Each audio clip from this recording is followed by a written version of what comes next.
Wassila Tamzali, on va parler d'un film entré dans la légende du cinéma tout court, hein, pas seulement de l'histoire du cinéma algérien.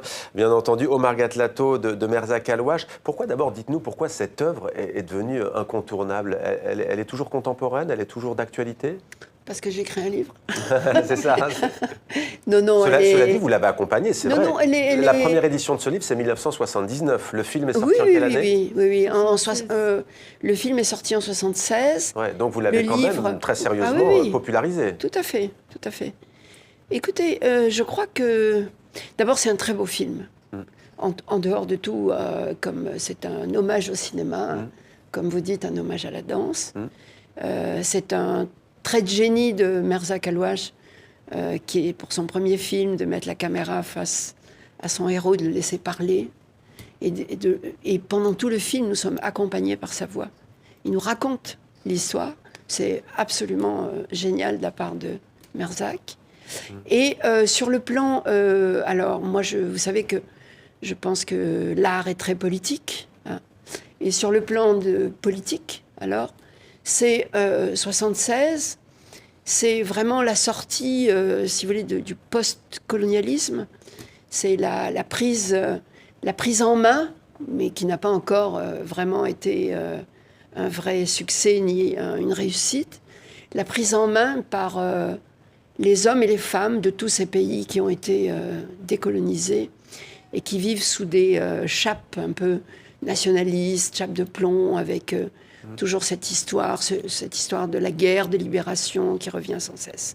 Et je pense que là, il y a un signe qui concerne pas seulement l'Algérie, mais qui concerne beaucoup de pays qui ont été colonisés.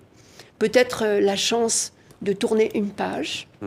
Je pense qu'on ne l'a pas tournée complètement, puisqu'elle revient sans cesse. Et je crois que c'est ça le succès du... Alors c'est très documenté, hein, dans ce livre, il y a des entretiens, des critiques cinéma. Et bien sûr, on revient sur cette salle mythique, hein, la Cinémathèque d'Alger, qui a popularisé des films algériens, tunisiens, qu'on a pu voir dans cette salle. Vous êtes nostalgique un peu d'une certaine manière de cette non, époque? moi je ne connais pas la nostalgie. Non. Parce que, d'ailleurs, dans le livre, ce livre est précédé d'une préface de 100 pages, qui est un vrai, je le dis avec un peu d'ambition, un essai sur la culture algérienne des époques 60 et 70, et en même temps, une exploration de l'archive. Parce que dans ce livre-là, qui aurait pu être beaucoup plus simple et beaucoup moins intéressant, j'ai découvert la boîte d'archives du livre à l'occasion d'une peinture de ma salle de travail à Alger. Et j'ai retrouvé une boîte avec toutes les archives. Et là, si vous voulez, en voyant les archives, c'est une réflexion qui dépasse le film, qui dépasse le cinéma.